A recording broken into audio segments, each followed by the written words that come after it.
Bismillahirrahmanirrahim. Qala al-musannif rahimahullahu ta'ala wa nafa'na bihi bi 'ulumihi wa barakatihi fid dharain amin. Bismillahirrahmanirrahim. Haddatsana Abu Bakar At-Talhi, haddatsana menceritakan kepada kami Abu Bakar At-Talhi. Siapa Abu Bakar At-Talhi? Sana menceritakan kepada kami Muhammad bin Abdullah Al-Hadrami.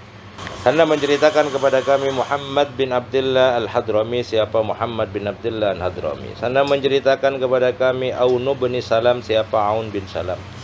Sana menceritakan kepada kami Abu Maryam An-Zubaid An-Muhajir bin Umair.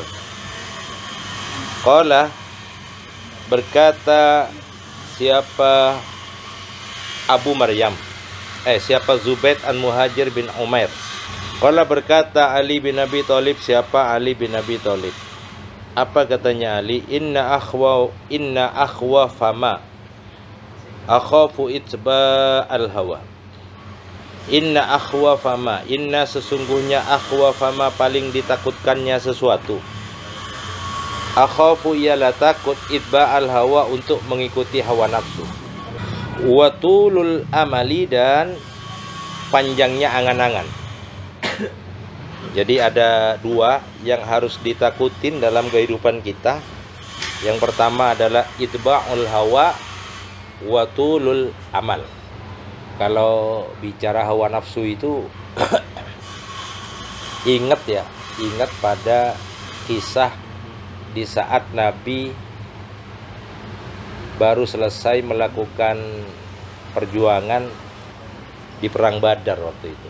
Perang Badar yang ribuan orang meninggal. Nabi kemudian pulang. Kemudian Nabi itu bersabda, nahnu narji'u min jihadil asghar ila jihadil akbar. Kata para sahabat, ma huwa jihadul akbar ya Rasulullah? Maka Nabi menjawab, jihadun nafsi. Yang paling berat besok itu bukan perang seperti ini lagi, tapi yang paling berat itu adalah memerangi diri sendiri, memerangi nafsu yang ada pada diri kita.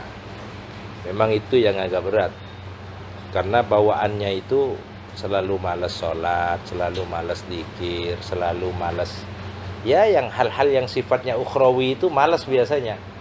Kecuali mungkin kayak Ustadz Ujang, istri kagak ada, sendiri di rumah, mungkin nggak ada rasa malas, semangat terus. Kalau kayak kita malas. Walaupun teorinya kita punya. Misal sholat malam itu memang oleh Allah diharapkan betul. Sampai Allah itu dawu, wa minal laili fatahajjat bihi nafilatan laka asa ayyab'atsaka rabbuka maqaman mahmuda. Tapi kan mau melaksanakannya malas. Kalau ngopi nongkrong kita masih sepakat itu. Tapi untuk sholat malam itu agak susah. Kan kalau ditanya, hafal nggak ayat wa minal laili fatahajjat bihi? Hafal itu semua, banyak yang hafal. Tapi pada tataran pengamalan itu yang agak susah. Oleh karena itu kata Sayyidina Ali, yang paling harus ditakuti oleh kita dua. Pertama adalah itba'ul hawa, terperanjatnya kita, ikutnya kita kepada hawa nafsu. Yang kedua adalah tulul amal, panjangnya angan-angan. Bukan omon-omon, angan-angan. Berangan melulu, pengen begini, pengen begitu, pengen begini, pengen begitu, pengen aja itu. Iya kan? Banyak menghayal. Banyak menghayal. Iya. Kita pengen ini, pengen itu. Tapi itu kan manusiawi begitu itu. Iya. Yang belum punya istri, pengen punya istri. Setelah punya istri, masalah yang ada kan gitu. Setelah punya istri, pengen punya anak. Setelah punya anak, kayak Zahra nih kerjanya, godain kita mulu kan gitu. Jadi begitu. Terus begitu. Ngeribetin sama kita, minta jajan, minta ini macam-macam. Iya. Iya. Makanya seringkali Allah itu sudah juga di Quran itu, asa antuhibbu syai'an wa huwa syarrul lakum wa asa antakrahu syai'an wa huwa khairul lakum. Kadang apa yang kita prasangka itu baik ternyata tidak baik buat kita. Kadang yang kita prasangka tidak baik kemudian baik. Maka tadi saya diskusi ngobrol dengan Kiai Fahmi di sini. Kita diskusi ngobrol tentang salah satunya adalah fenomena yang hari ini muncul tentang pesantren Al-Khazini, terus tentang pesantren Lirboyo.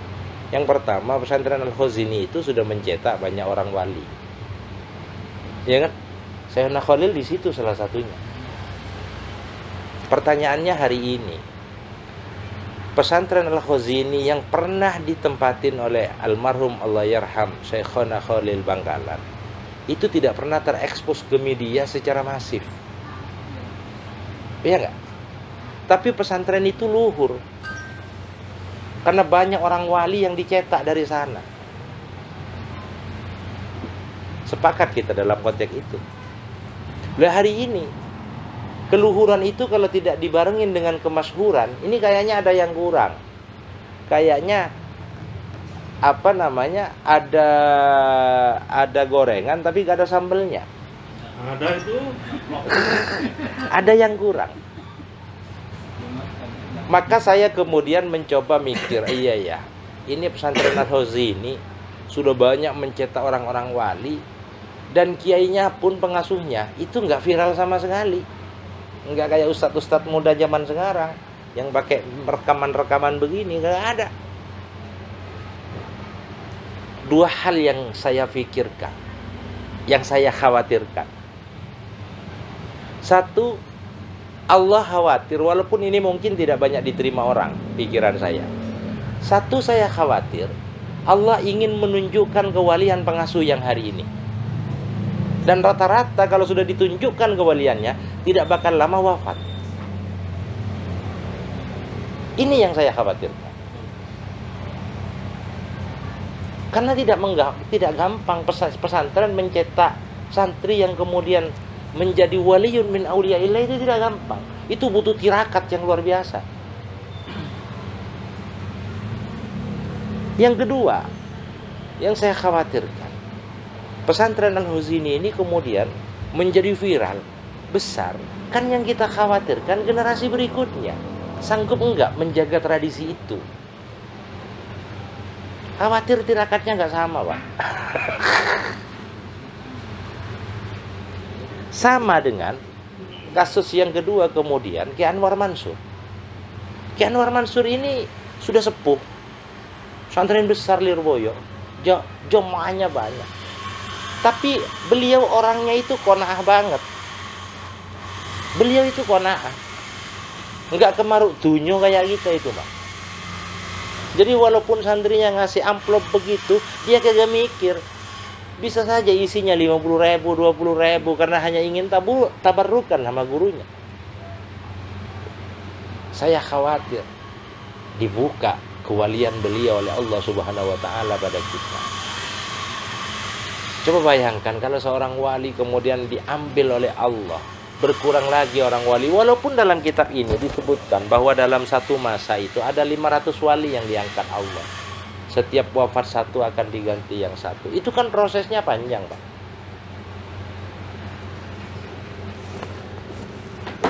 Itu yang saya khawatirkan. Atau yang kedua, ini adalah peringatan.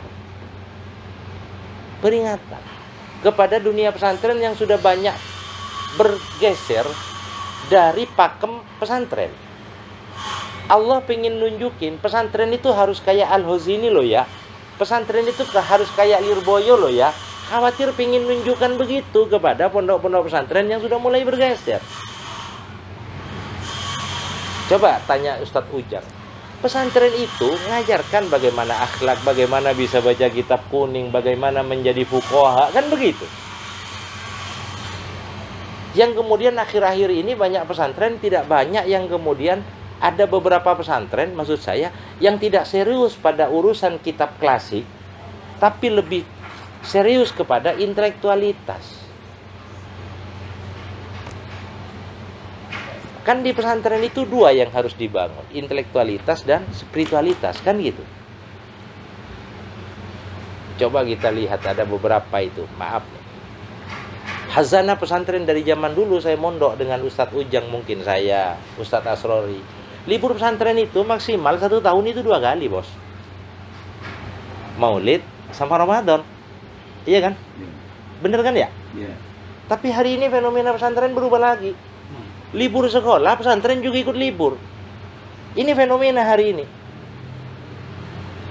Lah, sekarang itu anak itu sebenarnya ke pesantren itu mau mondok atau mau sekolah?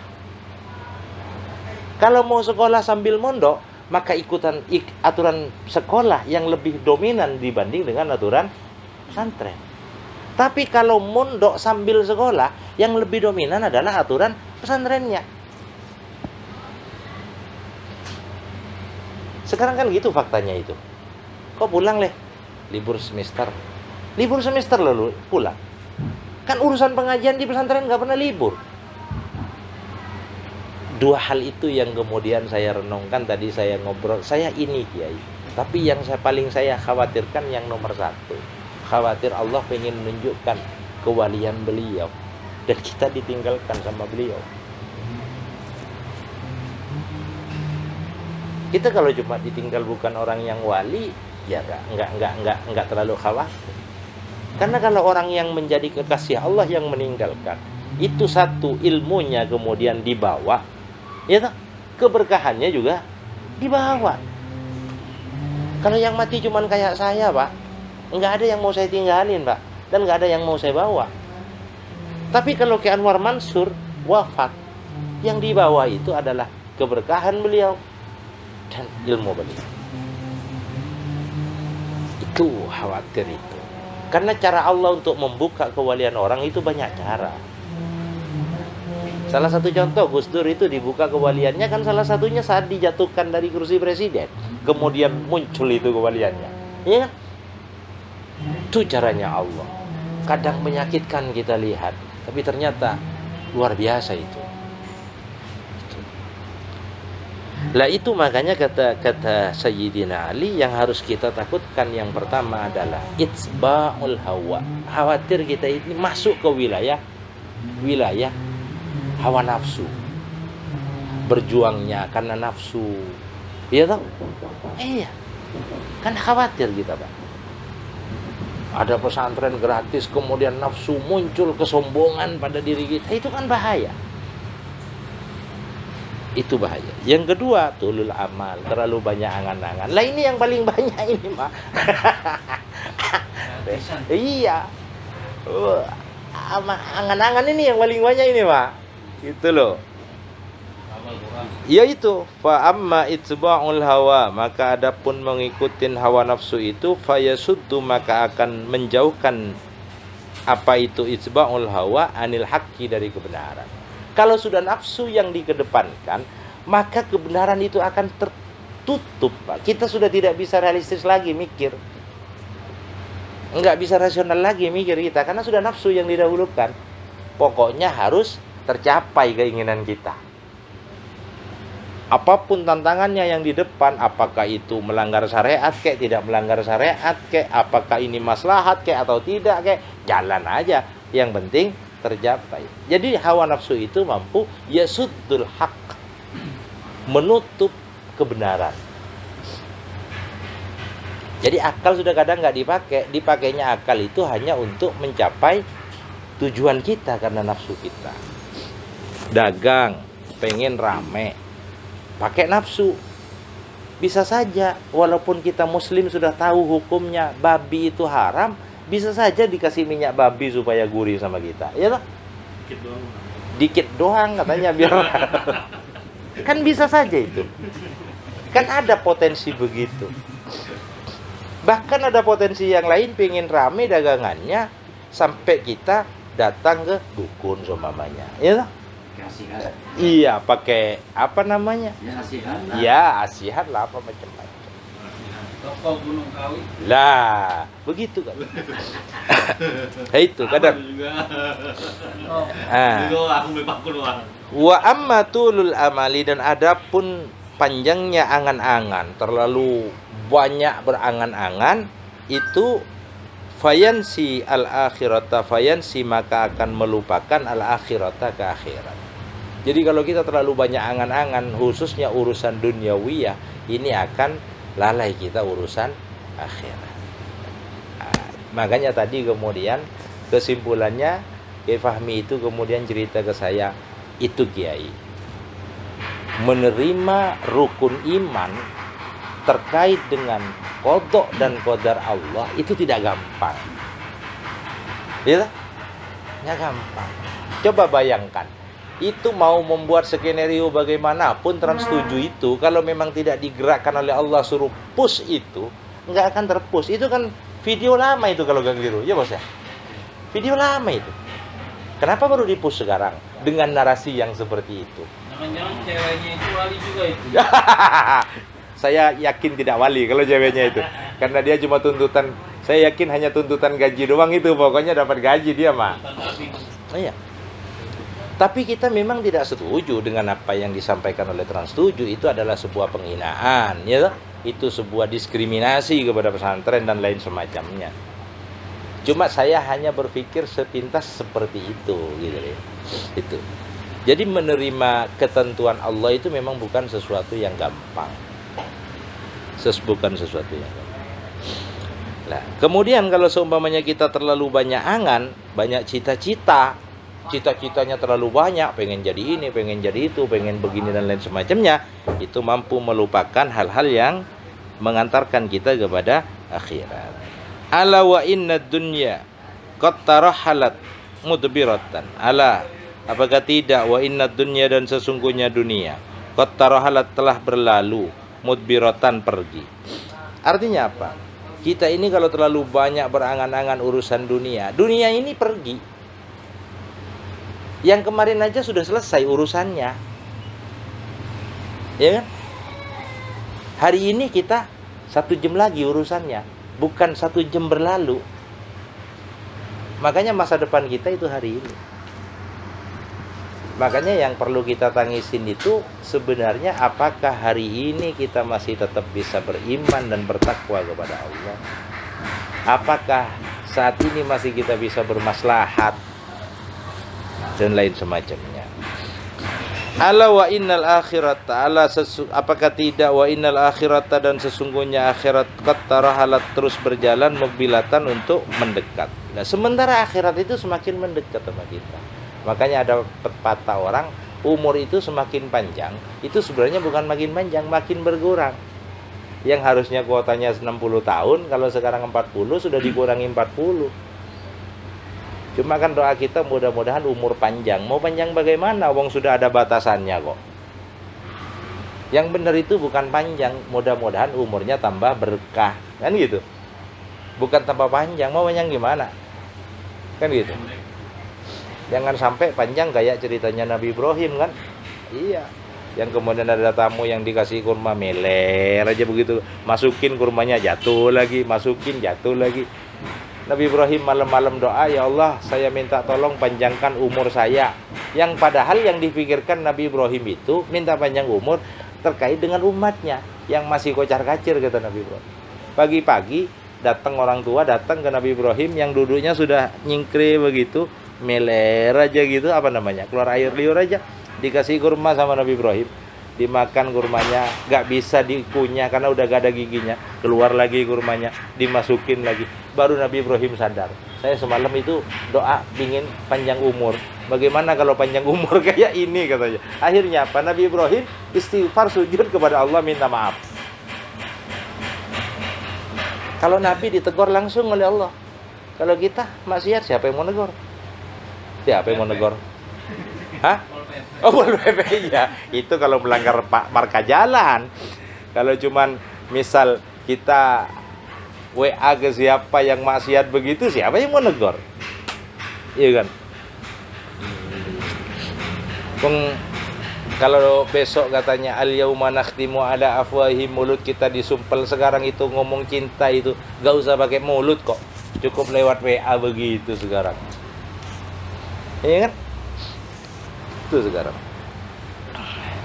Walikulli wahidin minhuma, walikulli, dan bagi setiap wahidin satu minhuma dari keduanya, banunun, ialah anak mereka. Artinya akhirat dan dunia itu adalah kehidupan yang akan kita jalani. Tidak hanya hidup di dunia, akhirat juga akan kita jalani. Maka kita harus ada keseimbangan. Fakunu, maka ada siapa mereka min abna'il akhirah, dari anak-anak akhirat. Wala takunu, tidak ada mereka min abna'id dunya, dari anak-anak dunia. Artinya apa? Kekekalan itu hanya ada di akhirat. Dunia itu hanya sementara. Fa innal yauma, maka sesungguhnya hari amalun, yaitu beramal, wala hisaba, dan tidak ada hisab. Wa ghadan, dan besok hisabun, yaitu hisab, wala amala, dan tidak ada pekerjaan. Di dunia itu hanya pekerjaan yang ada, hisab kagak ada. Tapi besok di akhirat amal kagak ada, hisab yang ada. Maka tugas kita hari ini adalah bagaimana maslahat supaya hisabnya nanti baik. Itu aja. Rawahu Ats-Tsauri, rawahu, meriwayatkan kepada hadis ini Ats-Tsauri, siapa Imam Tsauri, wa jama'a, dan segala kelompok, an Zubaid, dari Zubaid, mithluhu, seumpama redaksi hadis ini, an Ali mursalan, dari Ali mursalan, hadis mursal. Walam yadhkuru, dan tidak menyebutkan siapa mereka itu, Muhajir bin Umair, pada Muhajir bin Umar. Qala Abu Naim, qala berkata Abu Naim, siapa Abu Naim, afadani, memberi faidani kepadaku, hadal hadis, kepada hadis ini, ad-Darqutni, siapa Darqutni, an syaikhi, dari guruku, lam aktubhu, tidak menulis siapa aku kepada hadis lain, illa, kecuali min hadzal wajhi, dari hadis ini. Jadi ini Abu Naim dapat hadis ini dari gurunya, dan tidak ada redaksi yang lain selain ini. Itu kira-kira. Jadi yang harus kita hindari hari ini adalah dua hal, itba'ul hawa wa tulul amal. Itu kira-kira, mudah-mudahan manfaat. Assalamualaikum.